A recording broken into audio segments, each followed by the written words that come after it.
Bom dia, sexto ano, sejam bem-vindos a mais essa aula de História. Eu sou a professora Janaína Jardim e hoje vamos falar desse tema que nós gostamos tanto, que é o Egito. Essa é a nossa segunda aula. Sejam bem-vindos, alunos, professores ao nosso chat. E hoje eu vou falar para vocês uma coisa muito legal. Fiquem comigo até o final da aula, que eu vou contar para vocês a história do Livro dos Mortos. E aqui comigo, hoje nós teremos mão na massa, porque quando ela está na aula, nós temos mão na massa. Bom dia, professora Fernanda. Bom dia, professora Janaína. Bom dia, turma. Estava com saudade de vir aqui. Se prepara que vai ter um mão na massa muito legal. E ó, depois quero receber as coisas, hein? Vamos lá. Que legal. E olha só, pessoal, na semana passada recebi várias atividades. Vários alunos me mandaram os seus deuses zoomórficos do Egito. Foi muito legal. E alguns fizeram lá aquelas escritas codificadas. Atividades incríveis. Então, olha só. Para começar a aula, eu quero que a gente viaje no tempo. Então, assim, ó, estudantes, voltem comigo lá no Egito. Vamos voltar lá no Egito, mas não no tempo das pirâmides. Vamos voltar um pouquinho mais para trás? Vamos voltar no início, na formação dos povos egípcios. Como que se formou essa grande civilização? É sobre isso que nós vamos falar hoje, sobre a formação dos povos egípcios. Já vou adiantar para vocês que eles estão na região do Crescente Fértil. Olha aí, mais uma informação que vocês estão recebendo, hein? Eu não havia falado disso ainda. Crescente Fértil é uma região onde fica Rio Jordão, Rio Nilo, Rio Tigre e Rio Eufrates. Então, é um lugar onde as águas, elas proporcionam o crescimento de muitas civilizações antigas. Um lugar incrível. Mas, para começar a nossa aula, eu vou deixar aqui uma questão no chat. Dá uma olhadinha nessa linda imagem que colocamos para vocês. O que já aprendemos sobre o Egito Antigo? Professores, por gentileza, tragam o nome dos alunos, a escola de vocês, a cidade de vocês. Tragam o nome dos alunos e o que eles de fato aprenderam, assim, o que eles lembram da última aula, o que eles se lembram das aulas que vocês fizeram com eles pelo Zoom ou aqueles que foram presencialmente. Tragam as informações dos alunos para que a gente consiga aqui construir uma aula de acordo com o que eles já conhecem. Está bem? Então, eu vou deixar um minutinho para vocês.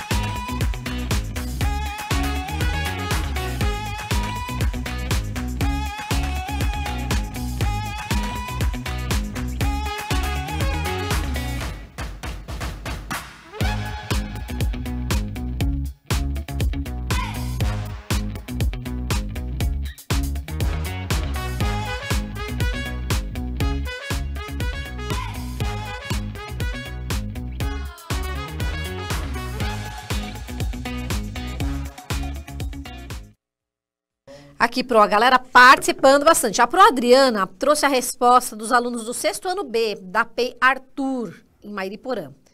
Eles disseram que é o lar das civilizações antigas. Vamos ver quem mais aqui, ó. Gabriela, da Pro Josiane. As pirâmides, os povos antigos e muito mais. Pro Sérgio, o Ícaro Vitor. Faraó, Múmia, Deserto, da Escola Orlandi, de Leste 4, cidade de São Paulo. Aí, turma, um abração. Quer mais resposta? Porque tem. Tem? Então, vamos fazer assim, eu vou colocar na tela, isso, eu vou deixar na tela os quadradinhos. Enquanto a professora Fernanda vai lendo a resposta, eu vou colocando algumas palavras na nossa tempestade de palavras. Então, na tela, por gentileza, enquanto a professora vai falando para mim, Fê, quais são as palavras que mais aparecem no chat em relação ao que eles aprenderam. Tá, então, pro Gustavo, alunos da PEI Antônio Matarazzo, de Americana, dizem que a importância do rio Nilo na formação da sociedade egípcia. Certo. PEI Geraldo Pessirari, alunos Lucas, Raí, Cauã. Resposta, múmia. Tinha múmia? Melhor, tinha múmia? Tinha múmia. Então, deixa eu colocar aqui múmias. Que mais? Escola Estadual João Rodrigues Bueno, do Pro Odilon, Sorocaba. Nilo e a Sociedade do Egito. Sociedades do Egito, Tem uma aqui múmias. legal, ó. P. Arthur Wengril. Desculpa se eu estou falando o nome errado. Da Progena. Coroas dos Faraós e as 7 Maravilhas do Mundo. Que bacana. Eu vi aqui alguém falando nômades e sedentários também. Vou procurar. Que foi o Pietro Gomes. Então, ele disse nômades e sedentários. Neste caso aqui, eles já são sedentários, né? Lembra, Pro, que eles estavam caminhando no deserto? Lembro, mas eu não ia querer ficar aí, não. Não, Pro? Não. Por que não? Eu gosto de andar.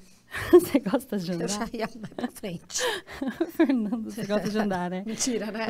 É mentira, Eu queria é ver- mentira. Eu queria ver se você chegasse no Nilo e encontrasse o Rio Nilo lá, um monte de plantas e animais, se você ia querer continuar andando no deserto. É verdade, não ia não. Aí eu esqueci que eu ia escrever. Mentira. Nômades e sedentários. Sedentários. Falta mais uma palavrinha. Sedentários. A Proeliene falou esfinge. Esfinge. Alguém falou faraó, né? Faraó falou, já falou. Então eu vou colocar faraó aqui. Faraó falou bastante. Até a Projudilson também falou agora Faraó, Rio Nilo e pirâmides. Ótimas respostas, faraó.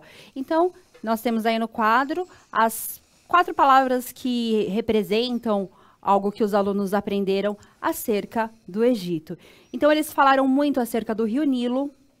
Afinal de contas, eles já sabem que o Egito é uma civilização hidráulica. Mas o que é uma civilização hidráulica? É uma civilização que cresceu ao redor de um rio. Esses rios, eles geralmente abrigam as grandes civilizações do começo dos tempos. Mumificação, né? Por que os egípcios mumificavam os seus mortos? Porque eles eram politeístas. Ó, mais uma palavra aí.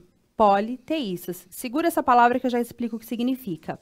Então, eles acreditavam em várias divindades. E para eles, após a morte, era possível renascer. E aí o deus Osíris, ele vinha e levava esses mortos, né, para uma nova vida. E a mumificação, ela servia para quê? Para conservar estes corpos. Afinal de contas, em uma nova vida, é bom que você esteja com o seu corpo bem conservado. Então, era uma forma de conservar os corpos, para que esses corpos pudessem ir para uma nova vida, né? Uma vida após a morte. E uma informação bem legal sobre a mumificação, pessoal, é o seguinte: como eles tinham muito essa prática de mumificação, eles abriam o corpo depois, né, de falecido, eles abriam o corpo, retiravam os órgãos e ali eles colocavam uma série de materiais para deixar aquele corpo conservado. Isso fez com que os egípcios dominassem a medicina. Então, as técnicas de medicina, o conhecimento da medicina do corpo humano, ele foi muito avançado no Egito, porque lá eles mumificavam. Então, eles conheciam todo o interior do corpo humano. Para vocês terem ideia, eles retiravam o cérebro da pessoa depois de morta, né, gente? Depois de morta. Eles retiravam o cérebro. Então, eles já sabiam que tínhamos um cérebro. Eles conheciam os órgãos humanos. Como? Porque eles faziam a mumificação. Então, ela tem essa importância religiosa, né, para os egípcios antigos, mas para a medicina e pensando na ciência, o avanço da medicina em relação à mumificação foi incrível. Falamos também aqui, colocamos a palavra sedentários na tela. Então, vamos aqui voltar comigo. Olha só. Eu expliquei para vocês, nas aulas anteriores, que os povos estavam caminhando, lembra? Eles estavam caminhando e, de repente, eles se sedentarizam, se tornam sedentários. Como? Eles encontram ali um lugar com um rio, e esse rio proporciona para eles uma nova vida, uma nova forma de existir.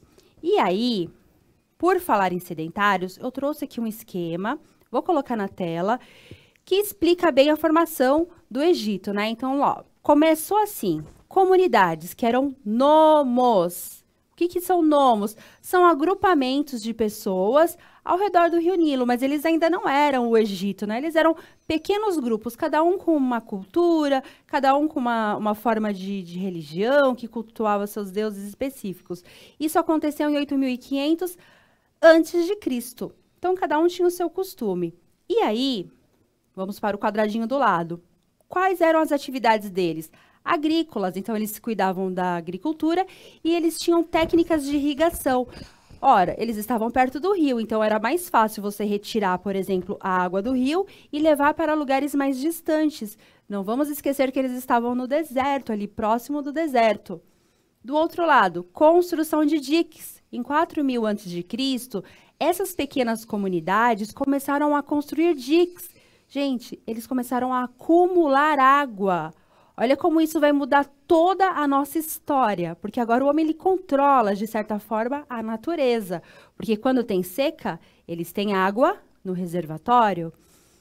Mais abaixo, nós temos agora algumas consequências. Então, esse tipo de sociedade ele gera uma série de consequências e mudanças também na estrutura. Nós temos divisão do trabalho, governos locais e hierarquia social. Divisão do trabalho é assim, gente. Algumas pessoas iam ser construtores, outros iam cuidar da agricultura. Mas tinha aqueles que faziam a administração. Tinha aqueles que mandavam um pouco mais, que organizavam. E aí tinha um cara mais poderoso deste período, que era o nomarca. Ainda não era faraó, ele era um nomarca. Então, nós estamos agora no momento da história onde nós temos uma hierarquia, temos pequenos governos locais ali ao redor do Rio Nilo. E é o que acontece? Esses governos locais, eles vão se unificar. Então, os nomos se unificam. E aí nós temos, lá embaixo, pessoal, Alto Egito, Baixo Egito.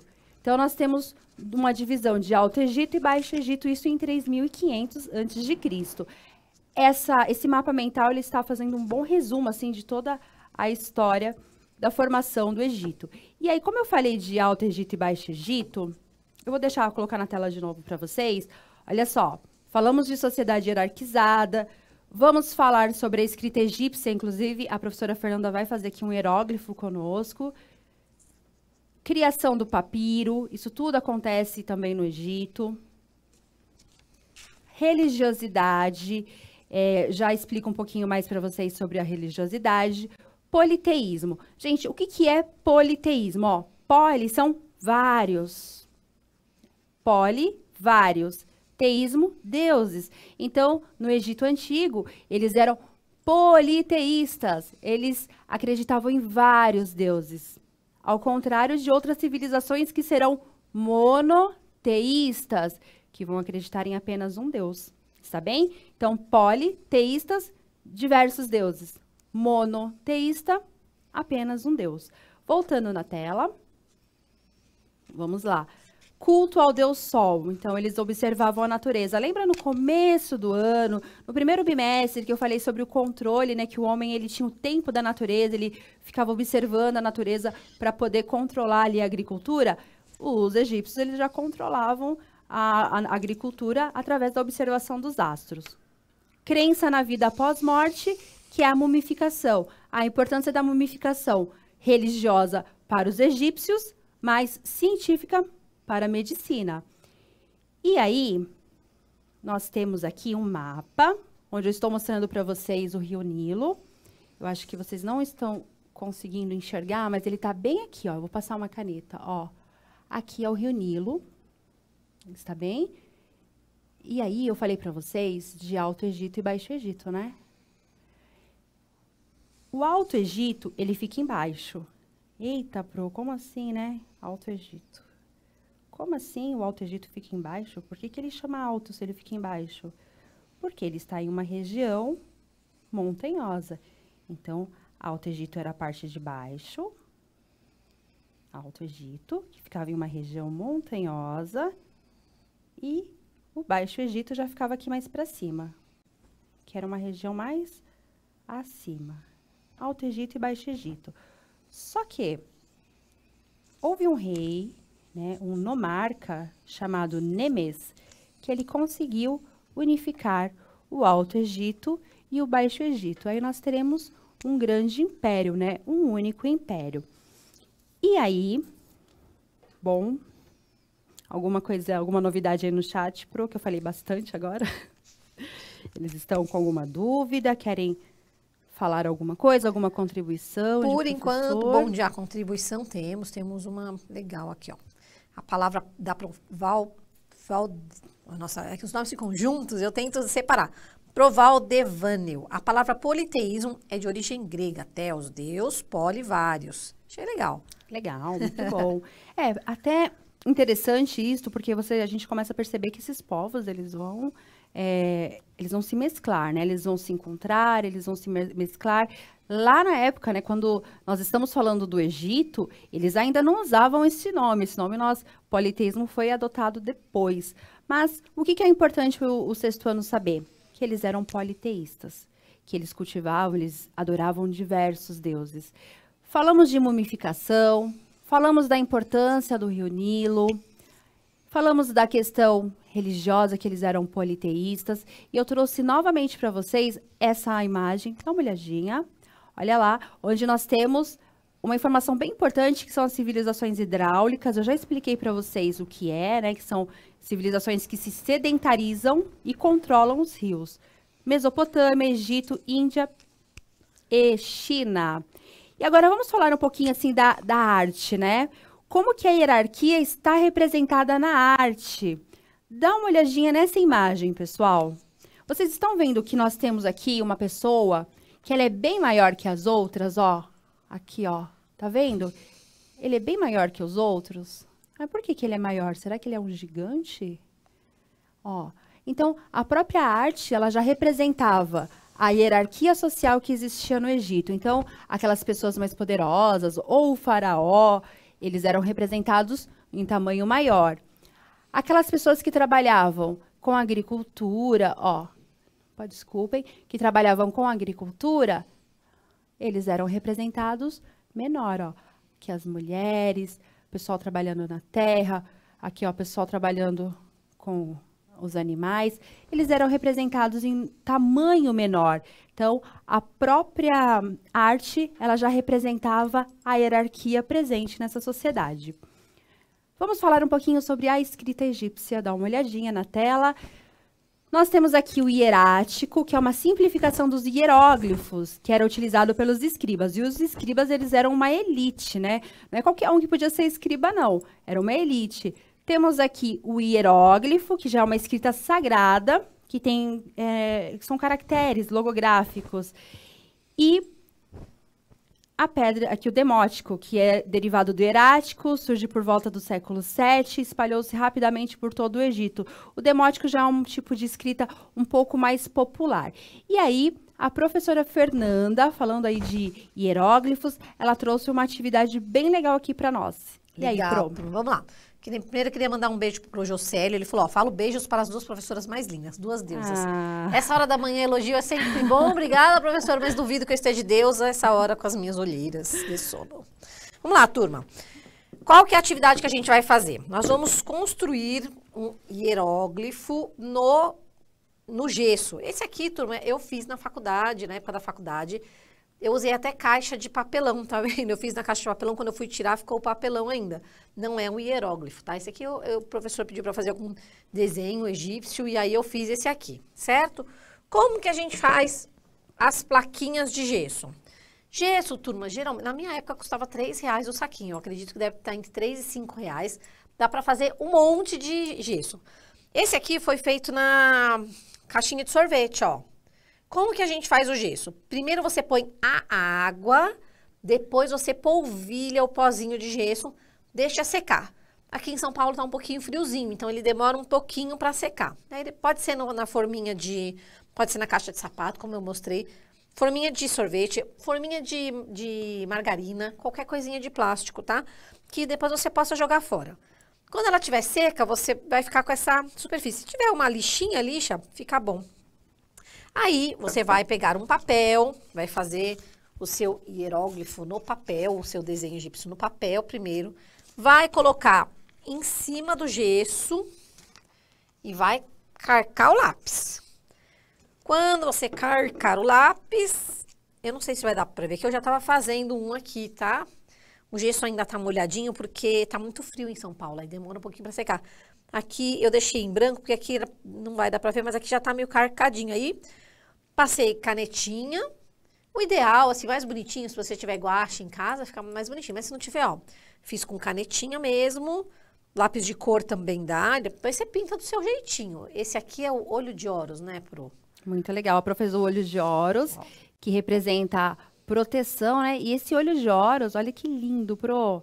Ele também está relacionado aí ao deus Faraó, né? Afinal de contas, o Faraó, ele não era só um líder político, ele era também o próprio Deus na Terra. Ficou muito bonito, Pro. Agora, Pro, se o pessoal tiver dúvida como fazer o gesso, tem bastante link no YouTube mesmo, como fazer, que é bem simples. É água e o pozinho de gesso. Ah, Pro, não tem como comprar gesso. Pode fazer na argila, pode fazer no tijolo. Não tem nada disso, turma. Faz no papel mesmo. E tudo bem, né? A gente vai gostar de receber do mesmo jeito. E aonde que eles mandam, Pro? Pode mandar no meu Instagram, hashtag @Fernanda_Maria Borges ou... no @janaínajardim.prof. Mandem as atividades de vocês. Então, vocês estão aí desafiados a criar o seu próprio hieróglifo, né? A professora fez o olho de Horus, mas vocês podem pesquisar todos os outros símbolos egípcios para fazer o seu hieróglifo. O Pro perguntou se pode colocar no sabão. No sabão, Pro, eu nunca fiz. No sabão é uma outra técnica que a gente pode usar. No sabão, Pro, nós fizemos a escrita cuneiforme dos sumérios, porque ela é cunhado, né? Aquele que a gente cunha. Lembra que eu até falei assim, eu peguei um palito e cunhei. Então, assim, ele é cunhado, dá para fazer no sabonete. Já esse tipo de técnica precisa ser feito em uma superfície mais lisa. Na argila pode, ele foi perguntando na argila. Na argila, né, sim, Pro? Argila pode. Mas quem não tiver cal, argila, pode fazer também no papel. No papel. Né? Porque eles utilizavam também o papiro, que era também uma técnica utilizada pelos povos egípcios. Mas se o professor quiser também comprar um saquinho de gesso dá para umas 5 placas dessa, viu? Pro, foi muito pouquinho o gesso que eu usei para fazer essas plaquinhas. Dá até mais então, mas um saquinho vem 1 quilo, dá para umas 5 plaquinhas. Legal. Bom, agora prometi que ia contar, né, a história do Livro dos Mortos. O Livro dos Mortos, ele é bem legal, é bem interessante. Era um livro que continha algumas orações e algumas magias para garantir que esse morto, né, ele conseguisse ressuscitar no mundo dos mortos, que ele conseguisse ressuscitar. Então, lá tinha algumas orações, algumas magias. Mas tem um capítulo muito interessante, que é o julgamento de Osíris. Então, como que Osíris fazia o julgamento? Será que você ia passar nesse julgamento, professora Fernanda? Olha só. Osíris, ele colocava em uma balança uma pluma e o coração da pessoa. O seu coração, ele teria que ser mais leve que a pluma, para você poder ir para uma parte melhor, assim, para você poder ir junto com o deus Osíris e não ser devorado, o seu espírito devorado e você esquecido para sempre. Era um teste. Quer dizer que se o coração não fosse, ia devorado, esquecido? Esquecido. Nossa, sim, eu não sei. Eu acho que você passaria, Pro, que você tem um coração muito nobre. Obrigada, Pro. Eu acho que você passaria pelo teste de Osíris. E aí, bom, eu vou ler algumas contribuições bem legais para a gente fechar essa aula. O Pro Reginaldo, ele trouxe uma contribuição aqui da Yasmin. Ela disse que diques são estruturas que servem para conter a água. Parabéns, Yasmin, que legal. Pode-se substituir por argila ou sabão essa atividade de escrita hieróglifos? A Pro já respondeu, né?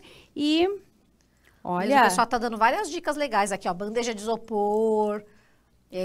usa tinta com pó de café, legal, hein, Protânia? Legal. Nossa, eu fico doida com essas técnicas novas. A Projane Graci, ela disse, eu conheci o Egito, molhei os pés nas águas do Rio Nilo, as pirâmides de Alexandria, que tem a maior biblioteca do mundo, foi a viagem da minha vida, tudo lá é história. Cairo é a cidade mais barulhenta do mundo. 5 vezes por dia tem as orações. E os homens param tudo o que estão fazendo e ajoelham no chão. É um lugar maravilhoso. Nossa, Projane, me senti lá agora. Muito obrigada pelo seu relato da sua viagem.